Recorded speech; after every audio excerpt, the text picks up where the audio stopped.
soon after your experience with Rogue One, you wrote an episode for Star Wars Rebels, one of my favorite episodes. I wrote 4. No, you only wrote 1, Gary.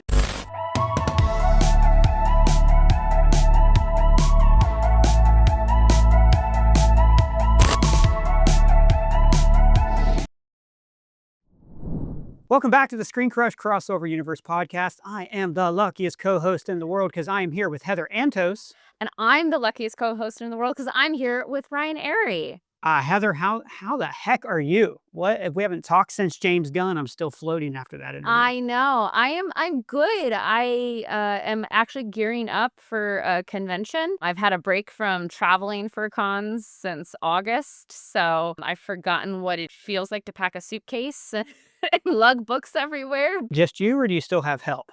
My assistant is coming with me, yeah. So, but we're going to Minnesota where it is currently 36 degrees. Oh, no. So yeah, that's an abrupt change. Yeah. So I get to bust out the big boy jacket. And hopefully the big boy boots. That's the problem too. Like with Minnesota, is when it snows, it just doesn't. It doesn't stop. It doesn't stop till May. You know, you're just basically stuck. I know because I used to listen to a lot of Tales from Lake Woebegone, so I know a lot about Minnesota. Oh yeah. I'm in Predator Land right now. This is shocking. I had seen very few Predators. I've seen the original and 2 many times. Yeah. I did not ever see Predators. Have you seen that movie? I'm gonna let you in on something. The only Predator movie I've ever seen is Prey. Prey is very good. It's and I excellent. have not seen that one either. And it's not because it's just weird how certain things, like if we don't cover them, or if Colton does videos on them instead of me, I can't believe it. But like, man, what a great franchise. There's some, obviously, I still haven't finished the Shane Black one, the most recent one, or The Predator. It's just not very good. Shane Black did a Predator? Yeah, well, he was in the first one, and then he wrote and directed Predators, which kind of takes the franchise in a new direction that didn't work. So then they kind of just Prey came out. And does it take place during Christmas? I don't know. I haven't Halloween. Actually, because like Christmas is kind of like his thing in movies. Very much so. He likes to use the lights so they reflect off the ground. Yeah, and I get that though. Like Shane Black, Christmas is a time of family. It automatically creates tension. The characters can't be in the same rooms as their families. Yeah. But no, as far as I can tell, it doesn't yet, unless it takes place over a period of a few months. Predators is great though. It's got a loaded cast. I think Robert Rodriguez wrote it, but he didn't direct it. I believe so. I could be wrong about that. Mahershala Ali, Topher Grace. That's a great cast. Oh my God. And they're Danny Trejo. Adrian Brody plays like the soldier guy, and he does a voice like this all the way through. Amazing. And it's like the worst casting since Edward G. Robinson and the 10 Commandments. I adore this movie, but then I'm going to see Badlands tonight. I can't wait. Incredible. And I've like I said, I've seen the original a million times. I just had never gotten to the 2000s ones because I've been busy for the past 15, 20 years. And now you're the #1 fan. #1. I truly might be. I've learned so much about Predator in recent days. That's what we do. We get to learn about, especially your job. You get to learn about new franchises. Yeah. And it's part of the joy of, being in the field that we are in. It is truly a lot of fun. Speaking of, we just get to dabble on 6 new franchises in my job that I can't talk about publicly yet. Man. I know. We'll always do that. We'll save it for afterwards. Yeah, just so you guys know, Heather, if you ever meet Heather in real life and you're friends with her and stuff, she'll always be like, "Oh man, I'm working on this awesome thing." And you'll be like, "Oh, cool, what?" And you'll go, "NDA." So like, why tell me what? I'm glad you're happy, but and then like 6 months later comes out and it's like, "Oh shit, Ninja Turtles," or whatever it is. So yeah, you got a great job too. Oh man. Well, speaking of people with great jobs, should we talk about our guest? Oh, shall we ever? I cannot wait. So our guest is an old friend of mine. Really excited to have him on. Gary Whitta, you know him from his days at PC Gamer, being a video game journalist, all the way to working on some of the Telltale games, as well as the Walking Dead Season 2 game. He wrote for Star Wars Rebels, After Earth, The Book of Eli, and probably everyone's favorite on this channel. He is one of the co-story writers of Rogue One, A Star Wars Story. Gary Whitta, ladies and gentlemen. I just saw myself pop up on the screen. Hello, how are you? Sorry, I just now popped you up on the screen. I guess because we edit this, I could have just had Yeah. you on the whole time, but it might have been awkward. So we do a dramatic reveal of Gary Whitta. That's okay. I got to like do disgusting fingernail things while the camera wasn't on me, so it's good. Before we go any further, let me correct the record. Season 1 of The Walking Dead was the one I worked on, not season 2. And there was one other thing there. What was it? Oh, After Earth. Didn't write After Earth, co-wrote it. Can't stress that enough. I'm going off of what IMDb says. I'm very sorry. No. IMDb, like, listen, you don't want to go on IMDb or Wikipedia. You don't trust any of these places. Talk to me. I mean, I will also tell you a bunch of bullshit information, but at least you can say it came directly from me. There you go. There you go. All right. I am no more reliable than AI. I won't tell you to like drink bleach to, fix a hangover or whatever, but I mean, that it would fix a hangover. I mean, I guess It fixes a lot of things. Kind of way. Yeah, I'm not reliable at all. So just take anything I say don't take it at face value. Go do your own research. I don't know if you guys can see this. I've got a cat who's going crazy right now, so I put this like cat string game on my phone, and it's super awkward. And she's just kind of there. She is. When they get the zoomies, I have no control over my life. That's okay. Sorry, it's coinciding with this. We're gonna have a special guest because she really wants to be on here. Meet Gary. So everyone, meet Annabelle. Special plug. She's available for adoption. So. Aw, hello, Annabelle. We are biting my finger, so I'm gonna hold her throughout this. So Gary, your career is so fascinating to me because you originally came to the Hollywood side of things, but you started as a games journalist. You started, you were doing PC Gamer over in the UK, and then that brought you over to America. I mean, how does your work in video games journalism bring you to eventually working on Star Wars? Yeah, it's I've had kind of a strange, well, 2 careers really. And I always say I've been kind of extraordinarily lucky to be able to do the 2 things that I loved as a kid, video games and movies, professionally as 2 separate careers. I grew up as a nerdy kid in London in the 1980s, and so I grew up on all the American popular culture. I grew up on Star Wars and Star Trek and Battlestar Galactica and video games and all this cool stuff, and I was a big video game nerd. And that was, I always dreamed of being like going to Hollywood and being a screenwriter and writing, Star Wars type movies was always my dream, but it also seemed kind of very far away, both literally and figuratively. And so I kind of pursued the video game thing and got a job in video game journalism, and that led me to become editor of PC Gamer, as you said, and that also then led me to come to the US because they launched it was originally a UK magazine, and they launched a US edition of it, and they asked me to come out to the US, to San Francisco, where I still live now, almost 30 years later. That's crazy. To kind of, help get the US version off the ground. And I was only supposed to be here for a year, but I fell in love with California, with the Bay Area, with San Francisco. And it also occurred to me, I'm 9/10 closer to Hollywood than I was before. Like maybe that helps a little bit. I don't know. But I never really seriously considered. I was perfectly happy with my job in video games. PC Gamer was doing very well, and I enjoyed that. It was like, hey, I got one of my dreams, right? Why would you be greedy and try to go for 2? Like, I'd be happy with what you've got. I wish I could tell you that I was like brave enough to have like gambled it all away. So I have this career, but we can do better. Let's go for number 2. Let's go 2 for 2. I never would have had the balls to do that. But the decision kind of got made for me because in the early 2000s, there was a big .com crash, as you may remember, and a lot of businesses went to the wall, and I got laid off, and I was, oh God, what am I going to do now? I don't know. I guess I could have gotten back on the same track. I could have got another job in video games. I had a very good resume in video games at that point through PC Gamer. It was the biggest games magazine in the world at that time. And so it would have been relatively easy, I think, to find another job in that sphere. But I thought, well, look, I've got, I don't know, like enough money saved up to live very frugally for like a year. If I just live off, SpaghettiOs and ramen noodles and, do all the kind of the struggle meals for a year and just very, very careful with my money, I can probably like buy myself a year to like try an experiment. And then if it doesn't work, I'll go get a job in games. And so I took that year and I just started writing screenplays. I think I read one book, but like I'm very autodidactic, and I never did well in school academically because I don't do well in kind of structured learning environments where people tell you how to do things. It just kind of goes in one ear and out the other. I learn much more effectively by just trying and doing. Well, that didn't work. Let's try something else. Just like kind of hands-on stuff. I always remember, it's kind of a tangent here, but I always remember when I was first applying for my green card, it said, in order to have, it was like the visa. It was like, in order to have this job, you need either 4 years of college or 10 years of relevant experience in the field. And like, surely that should be the other way around. Like, surely 4 years of experience in the field is worth more. Like, surely doing it is worth more than sitting in a room kind of learning about it in theory. I don't know. I'm obviously a doctor. Maybe that's not such a great idea. But, you know, I just kind of felt like my experience was worth more than, you know, what you might learn in a typical kind of academic environment. And so I think I read one book. I wrote a book called How to Write a Screenplay in 28 Days, which seemed very appealing to me because, you know, I'm lazy and I just want to get quick results. But I don't know. No, I didn't really absorb any of those lessons. And so many people these days will still do read this book, go to this lecture, you know, read this course. I'm like, I don't know. I guess you could do that, but like it wasn't for me. So I just sat down and I started writing. And the one thing that I did do, which was kind of hard to do because I'm going back to like this would have been like the year 2002, 2003, when the internet was still very nascent. Yeah.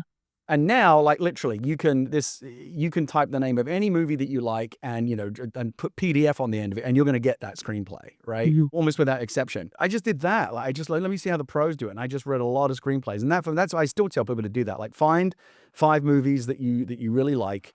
Or the kind of movies that you would be interested in writing, and study them and read them, and you know, watch the movie again, and like and notice how what's on the screen was originally written on the page, right? And then that to me was much more useful than reading books. And again, your mileage may vary. It's just the way my brain works. And so I wrote a lot of screenplays, and I think like 5 or 6 of them in, I had one that I wouldn't be embarrassed to show someone, and I send it out to like various it's very hard to get representation. Like getting your foot in the door is very difficult, right? Because most agents and producers won't read your script. Like if you just like put your script in an envelope or email it to like CAA or whatever, they just won't even look at it. They'll just send it back to you. Like either the email will bounce back or they'll just send it back to you unopened. So no, we're not looking at it for legally. There's all kinds of reasons why they can't and won't do that. But there are managers, entertainment managers and producers that will look at, you know, what are known as unsolicited queries, and they looked at mine. And I got a call from a guy who said, you know, I'm only halfway through your scripts, but I already know I want to represent you. I really like this writing. He's still my manager to this day. It's been almost Wow. let me think, like 20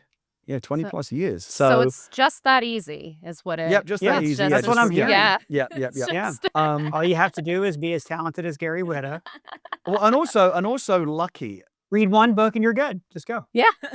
If I have like a kind of like a speech, when people ask me to talk, I have like a fallback one that I do, and I talk about the importance of luck and how I think it's underrated. You've got to be ready to take advantage of the luck when it shows up. So there is still like some of it falls on you, but there's millions of like talented writers out there that will just never get a break just because they're not in the right place at the right time. I think it was like 3 times in my career that I got extraordinarily lucky, and one was on this first occasion when typically when you send a script to a production company or a management company or an agency or whatever, it doesn't go to like the top people at the company, obviously, because they've, you know, got too much on their plate already. It goes through like a whole phalanx of like readers and junior executives and junior managers and people who go kind of like filter out the stuff that isn't worth, you know, worrying about. And like only the best stuff that they have recommended would go to like the actual like higher people at the company that make the decisions. You'll know this.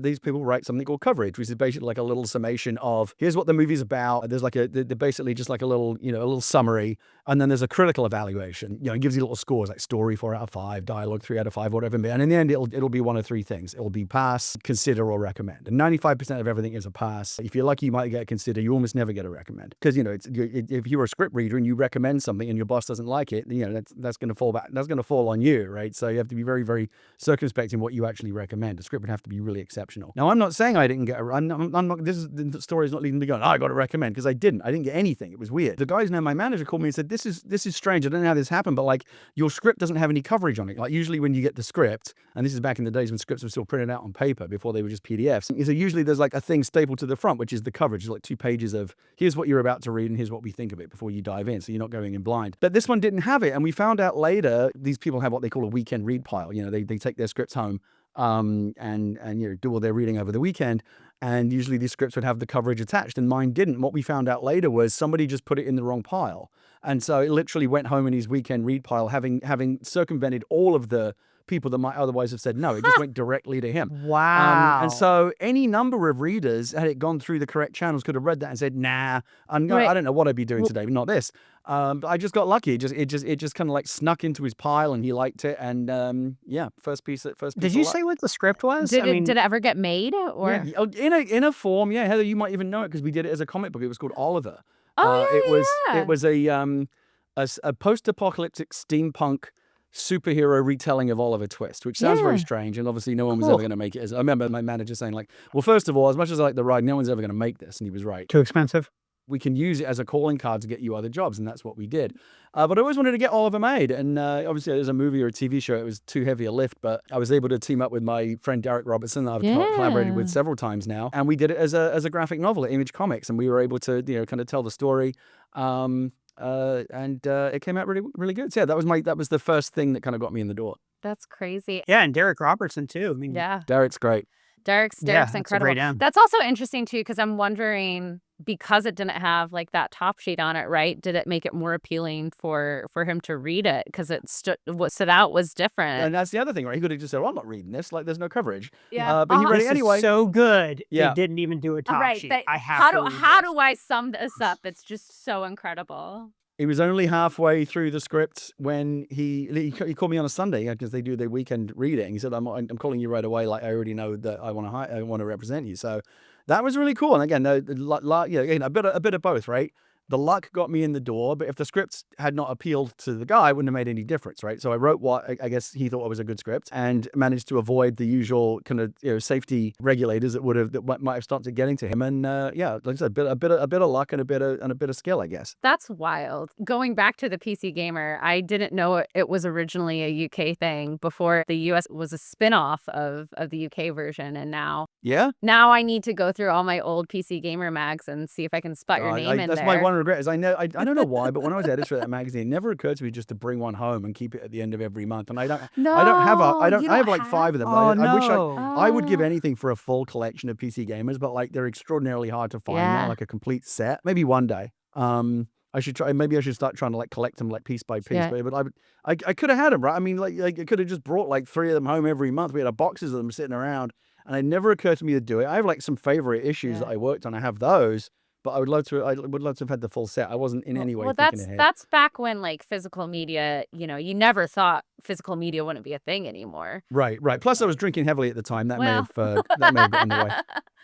Oh my goodness. But you're absolutely right? As someone who's on the other side of the table who has to read all of these hopeful writers and all of that stuff all the time, there is such a mix of, right person, right project, right time for all the stars to align. The best part is, it sounds like you were ready for it. I think a lot of writers, they send everything out, you get in the slush pile, sometimes before you ever have any business being in it. So you're lucky that when yours did make it through, it was a script apparently that was good enough to get the right attention. I mean, I think about like that part of the luck is also huge, that you like had such good judgment of your work at the time. Yeah. That you knew this is something that could get you through. Yeah. I mean, there's that old saying, right? It's better to be lucky than good, but the truth is you need a bit of both. Yeah. One is actually not much use without the other. You got to pair them up. I'd like to be either. I don't think I'm quite at that just point in my one. life I mean, yet. I know plenty of people who aren't either. So yeah. Yeah. That luck and skill has brought you, to a bunch of different franchises that I know fans of this channel are also fans of. Walking Dead. I see a credit for a Back to the Future video game in there. No, pay no attention to that. So there's Wikipedia or IMDb lending you down blind alleys again. So how did you come about, Star Wars? Because especially Rogue One, right? It's this brand new era of Star Wars at this time.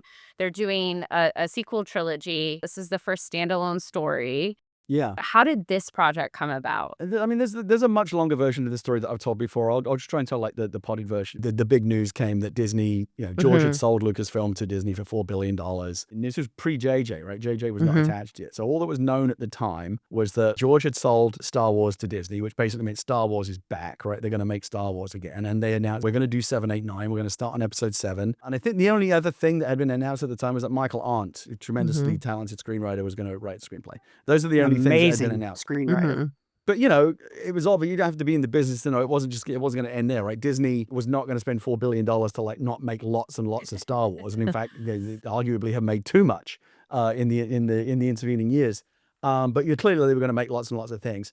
So immediately called my agent, and it's like he already knew what I was calling about, because I'm sure the phones were ringing off the hook. Every writer in town going, "Oh, get me a meeting." And so I said, "Look, I know this is above my pay grade. Like this was post Eli, right? So at least people knew who I was, but there were 100 screenwriters ahead of me in terms of credits, kudos, whatever. And obviously when it's Star Wars, you could, at that time, you could pretty much hire whoever you wanted, right? Everybody would want to be a piece of it. Like directors, writers, actors, everybody like wanted on that train. It was something like the hottest ticket in town. And I grew up on Star Wars. I cried at the end of Return of the Jedi when I was Mhm. 11 years old. I've got all my stories, which I told to some of them when I went in and met them. And so they got me a meeting. And I went in, I sat down at the Lucasfilm campus here in San Francisco, which used to be kind of the hub. They've moved it all to Burbank now, but back in the day, it was all in San Francisco. And I went and sat down with a couple of the people from what was, I don't know if it still is, but at the time it was called Lucasfilm Story Group, and they were in charge of like managing all of this. And it's kind of like going for a meeting at the CIA. They're tremendously secretive. They tell you nothing. Yep. I went into them just knowing what they call a general. It's just a general meeting. They want to meet you and talk to you. And I was like, do you want me to like pitch you something? Like, why am I here? And they said, oh no, just we're obviously beyond episode 7. We're going to be working on a lot of different things. Across different platforms. It's clear to me there was going to be comics and video games and TV shows and all kinds of things that they were going to do. Because it's Disney, right? It's like the philosophy at these big companies is like, well, if less is more, think about how much more would be, and it's like arguably kind of kill the golden goose. And we've seen that, right, with Star Wars and Marvel. They've realized, oh shit, like we may have overdone it a bit. We need to back off a little bit here. Like, we've made too much of it, and now it becomes less special. When there was one Star Wars movie like every 3 years, it was a huge deal. When there's something new in the Star Wars universe every couple of weeks, it just by its nature, right, it has to be less special. And I think that's why they've kind of slowed down the pace a little bit, because they finally realized they were overdoing it. So it occurred to me, like, maybe a video game, because I have a video game background. I obviously would have been happy to do anything in that field. I would have done a coloring book. Like, honestly, just as long as it had Star Wars on it. It was all them asking me questions, right? They didn't tell me anything about what they were doing. Play their cards very close. I am picturing, by the way, just a hooded council that you're appearing, like an eyes wide Kind shut. of. That's sort of like what I'm seeing. I don't know if you've ever been to any of George's properties, Presidio, but there's yeah. Architecturally beautiful places. Skywalker Ranch is like nothing else in the world. Someday. Just incredible. Someday. It's all mahogany and like everything is, oh my God, this looks really expensive. I'm pretty sure I know exactly which room you were in. Like, I'm sure they have these. because I think everything it's the is same. so. Yeah. Everything is it's all of George's like It's personal, beautiful. art collection, and his like cinema posters from all over the world, and it's like worth a fortune. Wow. I remember when I went to the ranch for the first time, and Norman Rockwell was one of my favorite artists, and they had a Norman Rockwell up on the wall. It's one of my favorites of his. And I looked at it, I said to the curator who takes you around, who like constantly like is there with you to make sure you don't touch anything. I said, is that an original? And he's like, what do you think? Obviously they're all originals. And so I talked to them, went away, and I assumed just like 99 out of 100 generals, I do nothing will come of it, and nothing did for like a month. I thought, okay, fair enough. And the funny thing was, like, this is right around the time that After Earth came out. And After Earth, which I have a co-screenwriting credit on with M. Night Shyamalan, was a tremendous creative and commercial flop. Like, it was not a great movie, and people hated it, and it performed very poorly at the box office. And I thought, oh shit, like maybe I'm done. Like, this might be it. I don't know if I come back from this. My name's on this movie that was like a tremendous dud.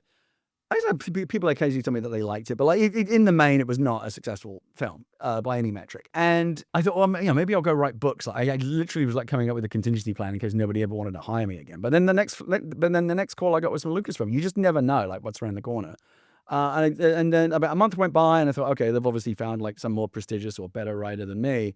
And then they called me out of the blue and said, okay, we're going to send you a document that we want you to look at. It was like super secretive, like password protected, and this whole thing. And when I opened it up, it was this thing called Destroyer of Worlds. And it was like a 1-page, 2-page, very vague document that was written by John Knoll, who's one of my heroes. He's the guy that wrote the story with me for Rogue One. We have co-story credit on the movie. And he's also, one of the chief kind of visionaries from the very beginning of like ILM. Like, he's in all my old like Making of Star Wars books. This guy also invented Photoshop. I mean, he's an absolute legend. One of the smartest guys you'll ever meet. And I, like, since I was a kid, I idolized this guy.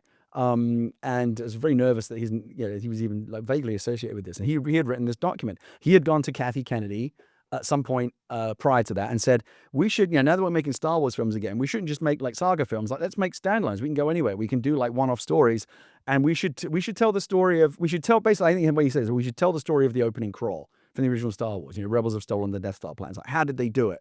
That could be a cool movie. And she said, yeah, and that sparks the whole idea of the standalone films. And so that's what I wrote. It's called Destroyer of Worlds. Which, as many people probably know, they may not have known before, but now after Oppenheimer, that's the famous quote, right? Oppenheimer, who created the atomic bomb, quoted, "I have become Death, Destroyer of Worlds." And that was, I think that was kind of the idea. The working title for the project for the longest time was Los Alamos, because, it was the idea the Empire were building their nuclear bomb, essentially, right? Their weapon of mass destruction in the Death Star. That was the idea. And it was about the creation of the Death Star as much as it was about stealing the plans. And so it was called Los Alamos, and there were all these kind of like Oppenheimer type references in there for a while in terms of everything's code named at Lucasfilm. Like, for the longest, like, episode 7 was called Avco, because that was the name of the theater where JJ first saw Star Wars, right? And so they give them these like sentimental code names. And we were Los Alamos for a long time. And it actually kind of goes all the way back to, you remember Return of the Jedi when they were shooting in Yuma, they had to call it Blue Harvest because they didn't want to get mobbed. They actually created like fake Blue Harvest, like crew jackets and stuff to like try and hide the fact that it was a Star Wars film. And so I looked at it, I called him back. I said, this is cool, but like, I think you've sent this to the wrong person because this is a synopsis for like a theatrical live action motion picture. And they were like, yeah, what do you think? So I thought you were going to send me a fucking iPhone game to write. This isn't a coloring book. Yeah, this isn't. And there was an iPhone game. There was, yeah. Not nearly as good as Rogue One. They invited, said, look, we have this 2 pages, but it's very, very, obviously it was very thin. There was a very early version of Jin in there, a very early version of K2, but no Krennic as in the movie, no Cassian. None of a lot of that wasn't there yet, but it was the basic idea. John obviously has a great idea, but like, he's not a writer. We need a writer to flesh it out. So they gave me a couple of weeks to go away with a take. And I'm a big fan of like old World War II men on a mission movies, like Dirty Dozen, Guns of Navarone, Kelly's Heroes, Where Eagles Dare, that kind of stuff. And I was thinking particularly about Where Eagles Dare, I don't know if you remember it, but like Clint Eastwood and Richard Burton play these commandos who have to infiltrate this like Eagle's Nest type, Nazi fortress at the top of this, like these Bavarian mountains. And they have to dress up like Nazis. They have to become Nazis to infiltrate the base, right? And I remember looking at that picture and thinking, that's it. That's what the movie is. It's rebels dressed up as Imperials, like infiltrating an Imperial base to steal something. Once I knew what the direction was, I put together this whole thing and I came back in, and now I'm sitting with the story group people, and now John's here as well in the room, which obviously I'm very nervous to meet John. And John is very stoic, he gives you very little, right? So he's like really, really nervous. But I said, look, this is a World War II mission movie. This is like we gotta go complete this impossible mission. We're gonna put together a ragtag team and we're gonna go do it. And I walked them through this book that had images from, it had like Clint Eastwood and Richard Burton in the Nazi uniforms and the whole thing. And I talked them through Guns of Navarone and how these movies always have like these classic tropes and how we can apply them to Star Wars. And at the end, again, thank you very much for coming in. So I went away, and then they called me back in, and I didn't have the job yet, but they were like, now we want you to meet Gareth, because they had just hired Gareth. Gareth was still editing Godzilla at the time. And they said, we want you to meet Gareth, because obviously he would have to approve you as well. And so Gareth, I met him. He and I got on immediately. We're both around the same age. We're both from England, and both kind of very kind of like working class. I don't know if you've ever met him, but like, he's a brilliant filmmaker. But like, to meet him, like you would never think that he's just like a guy, he's like a slightly scruffy dude, who just just talks to you like a regular person. But like, put him behind a camera, and he's a genius. Met with him, got on well with him. When I worked with the director, one of the things I always do is like talk to me about the version of what it is that excites you about. He was a huge Star Wars fan, but beyond that, why this movie? What is it about this story? Because what I try to do is like learn as much about what the director wants from the film so I can go away and write that. So when he gets it, it's like, oh yeah, this is all the stuff we talked about. And the one thing that he said was basically, I want shades of gray. Like, this is a complex movie from a character point of view. Like, the rebels and the Empire have always been portrayed, as they largely are, right, as the good guys and the bad guys. White guys. In the original Star Wars, there's no question about who the bad guys and the good guys are. Well, unless you're MAGA, then you've got it all backwards. But we understand the black, we understand the white. I want the shades of gray in between. I want to see rebels that have to compromise their morals to do what's right, sacrifice of the greater good. And I want to see the people on the Empire side who are conflicted about what they're doing. It's kind of all that, like, the classic, are we the baddies? It's that, right? It's like they start like, look at these uniforms. Like, we have skulls on them. Like, are we the bad guys? And that's the kind of the vibe with the Empire, right? And so, but there's not a lot of self-awareness within the Empire. But we wanted to have that idea of like, there's a good person somewhere in the Empire that's going to help us, and there are people on the rebel side who are maybe like, oh, I don't know about that, dude. You might be going too far. And that's kind of where Saw Gerrera came from. And so talked about that. He was excited. And then I had to do like 8 more meetings. I don't remember. Eventually I had to go and sit and meet Kathy, which obviously I was very nervous about. And then I had to go sit and meet Alan Horn and Alan Bergman, who were like the top 2 people at Disney at the time. Super, super nervous. Wow. And finally, at the end of that meeting, it was something like the 8th meeting. They said, like, you're good. Go write the movie. I was like, oh my God.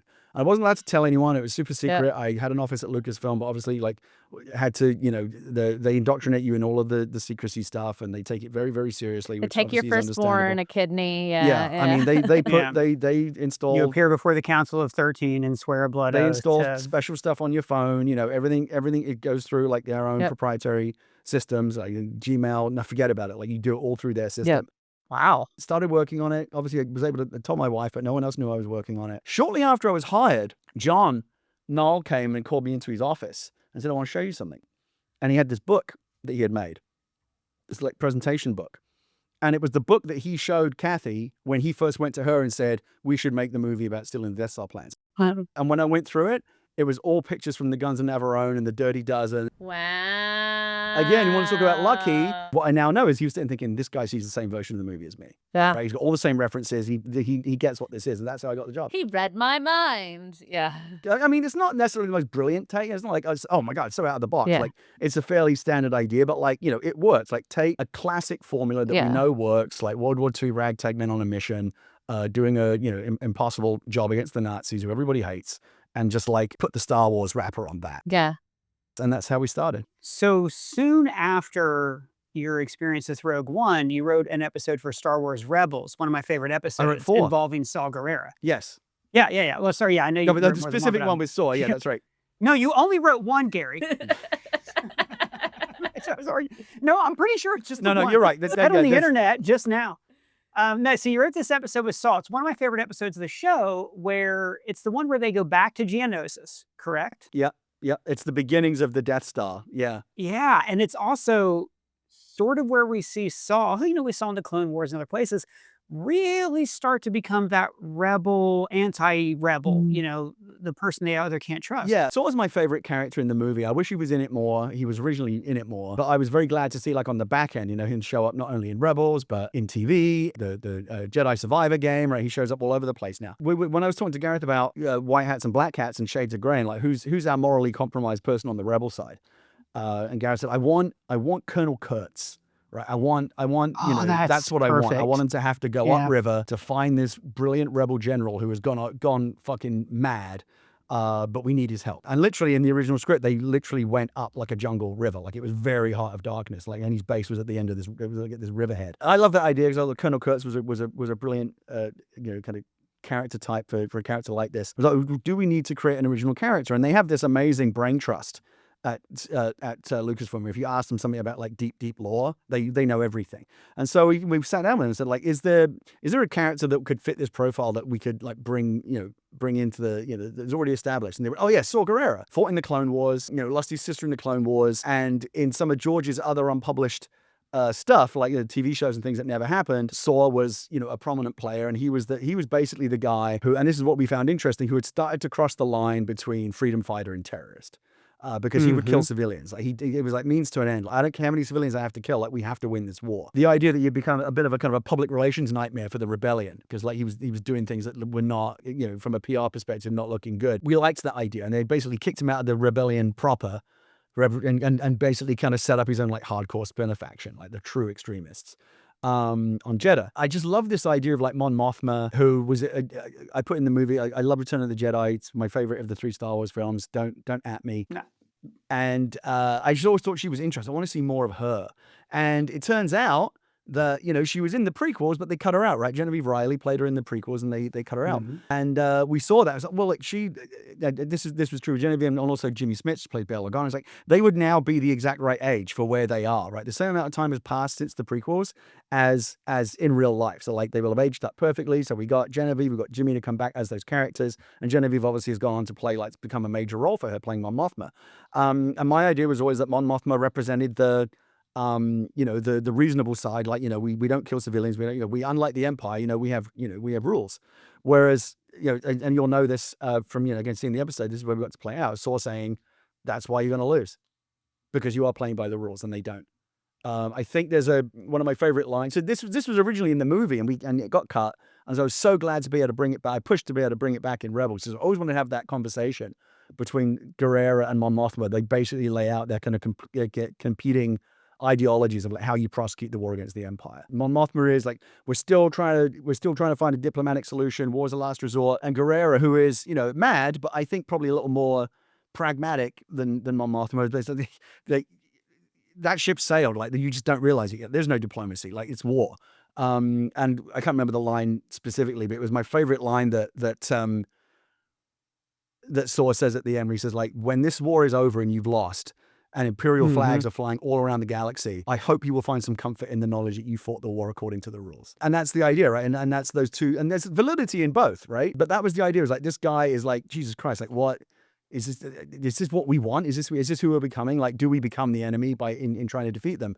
I just thought that was fascinating, and there was a lot more Saw in the movie. And again, movies have to move quickly, so a lot of it got lost. But yeah, I'm glad you pulled that up, because that was actually one of my favorite little Saw Gerrera things, is the opportunity to have him and Mon Mothma kind of finally debate, essentially, like their competing philosophies of like how you fight this war. To be fair, neither of them knew that the leader of the of the empire was a Sith Lord, and there's a reason why Mon Mothma thought, okay, well, yeah, this is kind of reasonable, and not even Saw Gerrera was acting with all the information. But you're right, it's a great way to portray what was going on in the rebellion. And what we know now, of course, and we had the luxury, right, of writing this prequel knowing the future, right? We know what happens. We know they build the Death Star. We know they blow up at least one planet with it. And so the idea was that, the last, I've just dissolved, we looked at all the stuff that had just happened in A New Hope, because Rogue One happens literally like hours before that. So we knew we had a lot of context to work with, the idea that they're just, the Senate is still functioning during the time of Rogue One, and the Empire dissolves it right afterwards. And so I think the idea is like, the Empire, I think Palpatine is out there like pretending to want to find a diplomatic solution, but really all he's doing is buying time to complete the Death Star. And then once the Death Star is built, it's game over, right? And so this was another interesting idea. I didn't make it into the movie, but one of my original pitches, like thematically, was the idea that, we really were big on this idea of the Empire, Los Alamos, the nuclear bomb, a true weapon of mass destruction, like a weapon that can destroy entire planets and kill billions of people in one shot. Obviously, it's this monstrous thing. And I always kind of felt like that's actually what undid the Empire. Like, if they had, they clearly have the technological, numbers, every superiority over the rebels, right? If they just fucking ground them out, they would have beaten them, right? In the long run, just through attrition, they would have beaten them. But no, they got greedy. Oh, let's build a planet-killing weapon, and they finally crossed a line that was so objectionable that it's what galvanized everyone to stand up and say, no, enough. We're going to stop them. And so I kind of feel like the Death Star, which was supposed to be kind of the final solution, to coin a phrase, for the Empire, it was supposed to basically win them the war, is actually what led them to lose it, because it galvanized their enemies in a way that nothing else had prior to that. And Palpatine, as a Sith, he draws his energy from fear. It's right there in the first movie. Fear will keep the local systems in line. And you're right. I never thought about it in these terms. But the Death Star, instead of inciting fear, incited rebellion and hope. That's a great, wow. Yeah. Gary Whitta, ladies and gentlemen. Only a Sith thinks in absolute. So I also want to bring up one of my favorite facts of Gary Whitta and Star Wars. And Ryan, I don't know if you even know this. A lot of things I don't. I'm learning stuff every day. But Gary, you are the only writer who has worked on a Star Wars movie, a TV show, a book, and a comic. And comics. Oh, well, because you edited my comic. Did. So yeah. I did the graphic novel, a comic book adaptation of The Last Jedi for Star Wars. For Marvel Comics. When you were there, you were my editor there on that book. I really enjoyed doing that book, because I got to. I mean, don't get me wrong. I like The Last Jedi as much as the next person, but like, every movie is like little thing. I would have done that slightly differently, right? And so we're very true to the story. I just got to add little things that I liked, that that actually, you can understand why they wouldn't have been in the movie, because in a movie format they wouldn't work. But I can in comics they were like voiceover and stuff like that. VO is very, very, very comic. What was it you added in that you were so proud of? I mean, there was a bunch of stuff, but there was three things I can think of. Yeah. One was when Leia is floating in space.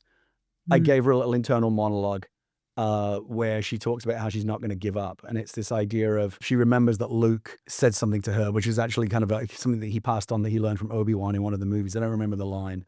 And then I gave a little bit of VO to Luke when he dies. Something about, my journey ends as it begins in the light of two suns, because there's twin suns on that planet where he dies, as well as on Tatooine where he grew up. And then just a tiny little thing, like my favorite character is Admiral Akbar. And but Ryan's a friend of mine, but if I have a bone to pick with him, I kind of feel like he did Akbar a little bit dirty in the way that he killed him. And so I literally just had one line when they realize that they're dead, that their ship's going to blow up. He just turns to his crew and says, "It's been an honor serving with you all," and then he dies. So I just wanted to give him that one moment. That's amazing. Yeah, because he basically dies off screen in the movie. Yeah. Just wanted to give him one moment. But yeah, otherwise, when you do those kind of adaptations, you don't really get to like rewrite the story, right? You're basically just kind of retelling it in comic book form, but you have a little bit of latitude to kind of add little flourishes, and because nobody wants to read like the exact same thing, right? You got to add something, and so there's just little moments where we found things that we could add. And same with the novelizations too. Well, what's interesting about that actually, Gary, is because when we did the Force Awakens adaptation comic, we were told explicitly from Lucasfilm, you can't change anything. It has to be, you can't add any dialogue. It has to be word for word pulled from the script. Like Interesting. they were very, Well, we got away with one then because I added a bunch of stuff. But that was part of the reason why, when I asked you to do this comic and all these things, it was because the last the Force Awakens adaptation got received so poorly because it was the exact same thing. Yeah, nobody wants that. What's the point? No one wants that, right? And so they were like, "Hey, what if on the Last Jedi adaptation, you guys like do your own thing a little bit?" And I remember our initial conversations about this. Like you had all of these ideas of just like, what if we spent more time with Luke? What if we got a little bit from his perspective? I think during the training, there's more. Yeah. I think we get to see we open Luke, on Luke. We get to see Luke Luke. Oh yeah, that's right. It's we him open on Luke, meditating yeah. on the island, like the sense that he knows something is coming. When Rey, right? Before Rey, when he knows she's coming right through the Force. Yep. I think you got to see his reaction to Han's death. There was a bunch of stuff. Just a little. Nothing that like changes like the direction of the story, but just little things that make you feel like you're not just reading like a color by numbers, translation. We were telling the story from just other characters' perspectives, which was really it was a fun exercise, I think, creatively too. When I would add those little flourishes, I would sometimes send them to Ryan and he'd go, "Oh, that's cool," So it was fun that he was very aware. I didn't want to like take liberties because again, Ryan and I started on our movies at the same time at Lucasfilm. We've known each other for a long time, and so I didn't want to like be disrespectful. To his material, and I certainly didn't change anything that was like his intent, but it was more just like adding little moments, almost like deleted scenes. Did he ever come out and say, "Oh, I wish I would have done that"? No. Given Akbar that little Trust me, line. there's nothing I'm capable of thinking of that Ryan isn't capable of thinking of and then doing the guy's better. a genius. Yeah. I can't wait to see Wake Up Dead Man. Was there anything from Ryan where he was like, I wish I got to do this in the movie? No, not really. He was just like very supportive, and that's like I think just I excited, really wanted to, I was really just sending something. He said, "Oh God, don't do that," like, whatever. Like I just want to make sure that he was like at least on board with everything I was doing. And again, like a lot of the stuff that I added is stuff that wouldn't have worked in a movie. Like VO in a Star Wars movie would not work, but in a comic where VO is like an established thing. Right? Yeah. It's easier to do that. There's the whole point of an adaptation is like, how do you play to the strengths of the 100%. medium, right? You're not just translating it. You couldn't do a shot-for-shot translation. It wouldn't work. And again, in Force Awakens, it didn't. So yeah, you've got to find ways to kind of just do something, fresh and bring something new to it. Is there, because you've now, through all of this, you've got to touch a lot of different corners of the Star Wars universe. Is there any particular character or timeline that like you really wish you had an opportunity with at any point? I mean, I've done it. I mean, I was an original trilogy guy. I grew up with the original trilogy in the 1980s. In all honesty, obviously, if they'd have offered me, one of the sequel era movies, I would have jumped at that too, right? Because it's still Star Wars. It's still super cool, but it's not the Star Wars that I grew up on, right? And you know how like they say like every person thinks that the best era of music is whatever was around when they were a teenager. 100%. Right? It's like that. There's a whole and this is why the prequels are being reassessed now, right? Remember, everybody hated them when they first came out, and now they're like people are starting to reappreciate them. It's a generational thing. There is a generation of children that grew up with the prequels for whom that is what Star Wars is, right? Just as there's a later generation who grew up with the sequel movies. You ask them what Star Wars means to them, they'll say Kylo Ren, Rey, Finn, Poe. You ask me, obviously I'm going to say, Luke, Han, Leia, Vader, R2, because that's just what we grew up on. So like I have the sentimental attachment to the original films. And so the fact that we got to play with like the original Stormtroopers, not the weird duck-faced ones from JJ's film, or like things that are like, I guess that's Star Wars, but like not quite. Oh yeah, but once you realize that those helmets look like the face of a duck, you can't not see it. I wish you hadn't said that. I already had enough problems with some of those movies, and now I've got that in my head. It's man. And so, and even JJ, right, who was making a movie set, like 30 years later or whatever, clearly wanted to channel the originals, right? Because it's so, secret plans found by a loner on a desert planet, chased, and a cute little robot chased around by a guy in a black mask and a lightsaber, and in the end they blew up the Death Star. Like there's a lot of familiarity. I'll be darned. There's a lot of familiarity there, because it's his tribute to the original film, and that's fine. Obviously with Rogue One, the opportunity was to do something like they specifically said, like, do something different. Don't feel like this is a standalone film. We specifically want it to be different from the saga films. So you no sacred cows. You don't have to worry about staying within the visual language of the Star Wars films. Like, do it when you think it's appropriate, but like there are no like guardrails here. Like you must have this, you must have that. Like just come up with something new. Like don't come back to us with stuff that like we've seen before. And so that was the mandate, and that's what we tried to do. So cool. You're so cool, Gary. You're so cool. Oh, thank you. Well, Ryan, should we do Hear Me Out? I think it's time, but I wish it wasn't. I could sit here and Gary, there's a lot of things we didn't even get a chance to talk to. I hope you come back again sometime, but I could listen to you, honest to God, just talk original trilogy. Yeah, Rogue One ended up kind of dominating the comic. It's the thing I get asked about the most, obviously. It's the most visible thing that I've done, but... we barely asked about it, and I'm so glad you had so much to say. I'll come back another time, and like Rogue One conversation will be banned, and we'll only talk about other things. How about that? Perfect. I have a hard time not talking Star Wars in regular conversations, so I think it would be an interesting like New Year's resolution for Trust me, having worked in that business, in the Star Wars universe for 5 years, it's much easier for me to not talk about Star Wars than the regular person. Like, before we hear me out, I wonder if I could just ask, I was curious about, and I think you might have just answered it. I get asked all the time, gee, you cover movies and TV shows for a living. Do you still get to enjoy them? Are you still able to enjoy Star Wars, or is your analytical brain and your storyteller brain always getting in the way of that? The sad answer is no. I'm not. I no longer enjoy Star Wars, and that's the truth. I haven't seen any of the TV shows. The last thing I saw was The Rise of Skywalker. I haven't seen anything made since then. And I find it very, very difficult to engage. It's not because I don't think it's any good. I mean, I don't know, right? I don't know what if I might like The Mandalorian or anything else that they've made, because I've not seen it. And trust me, I'm not the only one. Like other people that went through that system will tell you this. And I knew this going in. It will fund them, not just Star Wars, but anything. It will with Marvel or whatever. Like it will fundamentally change your perception of it as a fan. Your relationship with Star Wars will forever change. And I knew that would happen going in. It was a price I was willing to pay. My name's in the blue letters, and that will always be there, and that's incredibly meaningful to me. But it's very, very difficult for me to sit down and watch, even like Return of the... I could probably sit down and watch like Return of the Jedi again, because I always loved that movie. And so much of it is Rogue One is inspired more by Return of the Jedi than any other Star Wars film. Battle of Scarif is basically trying to go one better on the Battle of Endor, which I don't think we did. Endor's still the best. But there's a reason why that battle has commandos fighting on a planet, ships in orbit in the surface, and then a personal battle between the two protagonists. Because the way that third act, the Battle of Endor, the way it goes back and forth between trying to take out the shield bunker, Lando and the Rebel fleet in attacking the Death Star, and then Luke and Vader fighting in the throne room. It's so fucking good, man. I don't care what you say about Return of the Jedi, Ewoks, whatever. That is so pure Star Wars. The last 20 minutes. I love Return of the Jedi. I love Return. No, I have no problem with him. And that's why, not Akbar, because J.J. already used him. Admiral Raddus was our stand-in for him. That's why we have the big capital ships. We learned a lot. I remember talking to John about this. It's like why they had capital ships in Return. I don't think they could have done the original Star Wars, but one of the things that I learned that was amazing, you learn so much from these people. The opportunity when you work with these people is just to be a sponge and just learn as much as you can. And I remember talking to these guys, like the nice thing about the capital ships is they give you a sense of relative speed. Like when X-Wings and TIE fighters are flying around in space, speed is only evident when it's relative to something, and you can't be relative to stars, billions of light years away.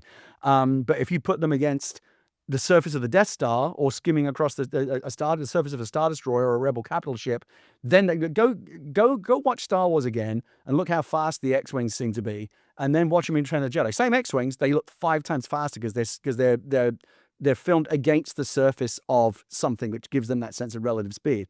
And so, okay, we've got to have these capital ships so that we can have that. And so there is a tremendous amount of, again, Mon Mothma, like so many things from Return of the Jedi that are directly referenced in kind of filtered through into Rogue One.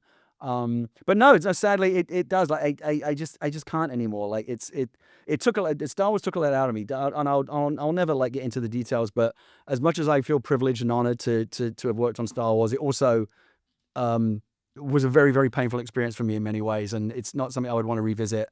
And yeah, it's now hard to watch anything to do with Star Wars through that lens. It's the price you pay. Well, thank you for your candor. I appreciate that, and I'm glad you can still enjoy the shows, the movies from your childhood, which Yes, will never get those old are for the me ones that either. matter to me. I get it though, like it is difficult, working at Marvel and, creating some characters and stories from there. Like it's hard for me to, come back and view them. And, when I left Marvel, I think at least a year before I read another Marvel comic. Like I needed, some Wow. space and time from it. Like I It's get not it. even about whether you had a negative experience. It's just It's close to you in a way. once you've been inside, it's like it just generally as a filmmaker, like I've been writing as a screenwriter now for 20 plus years. I don't watch films the same way anymore. Like, anytime I watch Mhm. a film now, it's Yeah. like like in the Matrix, it's like I don't see the code. I just see blonde, brunette, whatever. Like you see through the Redhead, code. you When I watch a movie now, like I can't turn the part of my brain off that goes, I see where the studio note was there. Mhm. Right. I see why that moment they fucked it. Mhm. Like, that's not how wow, I would have done yeah. it or whatever. It's very, very hard to switch that off. Like the professional part of you that like has to kind of like think about it in that way.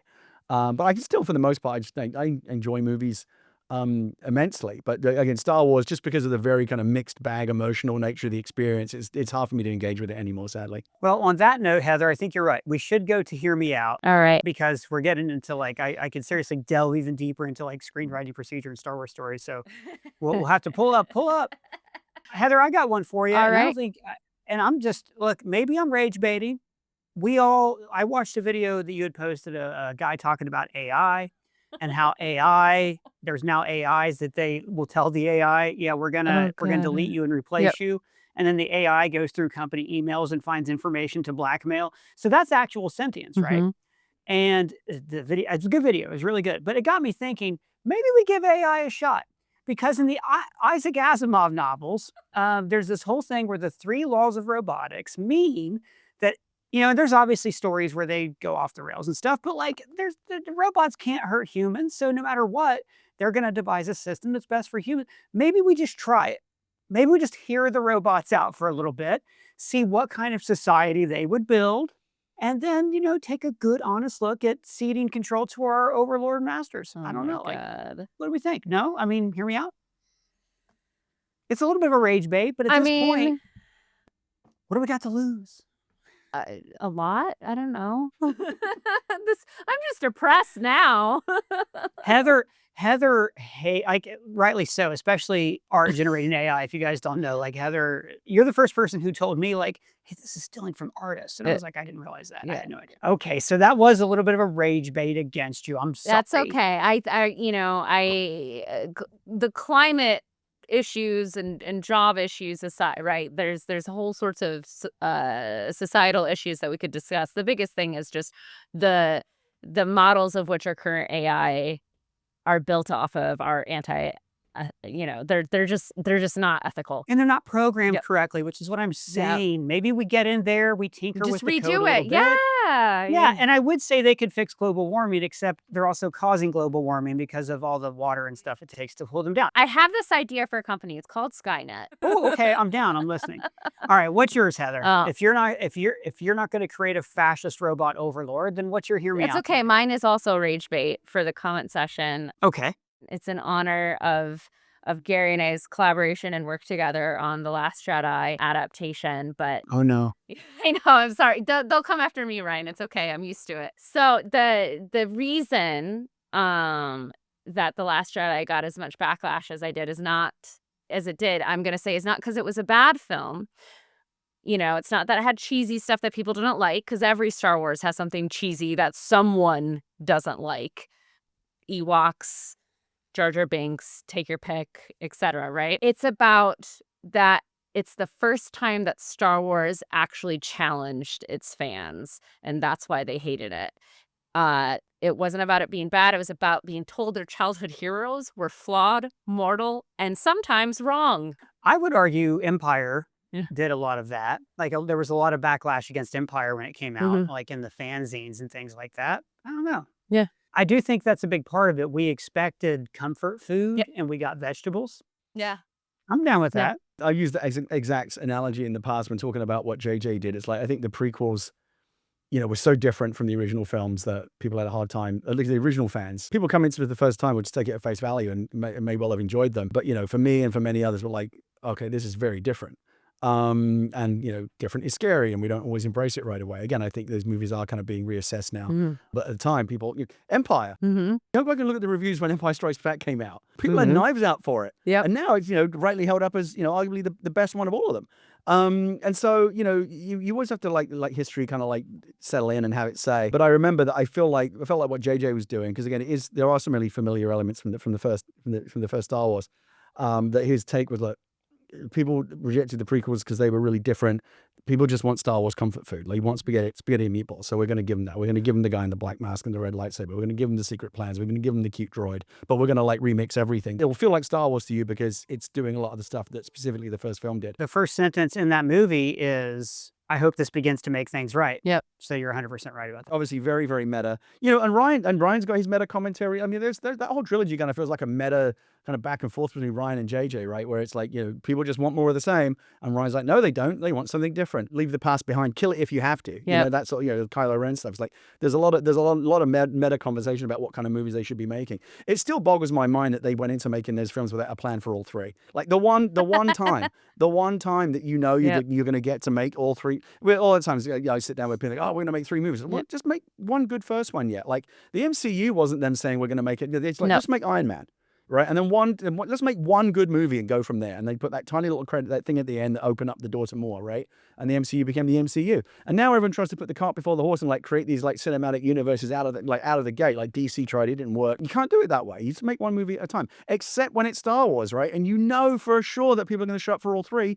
Have a plan for all 3 movies. And apparently, my understanding was there was one that they didn't use. I think Michael Arndt came up with one. George had one, and they just kind of made it up where they went along. Where JJ was like, okay, here we're up to here. Like Luke has the lightsaber now. He doesn't say anything like, what's next? Finish that sentence. And Ryan comes along and says, well, I'm going to do it. Hell if I know. I don't. Yeah, right, again, right. Like the first moment defines the movie, right? This will begin to make things right. Okay, like we're gonna do old-fashioned Star Wars again after the prequels you didn't like, and then Ryan with Luke tossing the lightsaber, right? The very first action in the movie is like, this is not going to be what you think it's going to be, right? And again, some people, threw the toys out of their pram over that. They didn't like it because it was very different and a bit challenging, and had some like everything's woke. If you don't like it, it's like I make my wife laugh by like pretending that everything I don't like. Like kettle chips are woke. Like, what does that even mean? I don't know. It's just that's something I say because you just use the word. Nobody can even tell you what it means. And so yeah, people obviously had a problem. And then I think honestly, Lucasfilm, again, I was out by this point, so I'm not. There's no inside baseball here. This is just my perception of what happened as a fan. The Lucasfilm was so freaked by what happened with The Last Jedi in Disney that they were like, shit, we got to go back to spaghetti and meatballs. And that's why Rise of Skywalker is like, JJ comes back, again, very, very familiar, hitting all the notes you expect to hit. So no, it's weird to me, like, they could have planned it, but they, for some reason, chose not to. It's very strange to me. Well, we got to wrap there. That was an intense hear me out. If you missed out on it, if you're just like, you skipped ahead, Heather thinks that Star Wars fans are dumb and evil, and I think AI should take over the world. Oh man! All right, thank Gary. It was such a pleasure to meet you. Thank you so much. Yeah, likewise. And I'd love to. I've actually got a secret project I'm working on right now that's going to be out in the new year. I'm going to be shamelessly self-promoting it, so I'll happily come back then and talk to you more. Yeah, absolutely. Leave your shame at the door and come on into the store, man. We can't wait. Let us know when you can shamelessly self-promote. We'll make it happen. Agreed. You'll be my first call. I've been so lucky. I have been here with my co-host, Heather Antos. And I've been here with my co-host, Ryan Airy. And guys, don't forget, check us out on all podcast platforms. Subscribe, ring the bell, join our free Discord. You can find me and Heather on all the things, and Gary, all of our links are below. Thanks very much. For ScreenCrush, I'm Ryan Airy.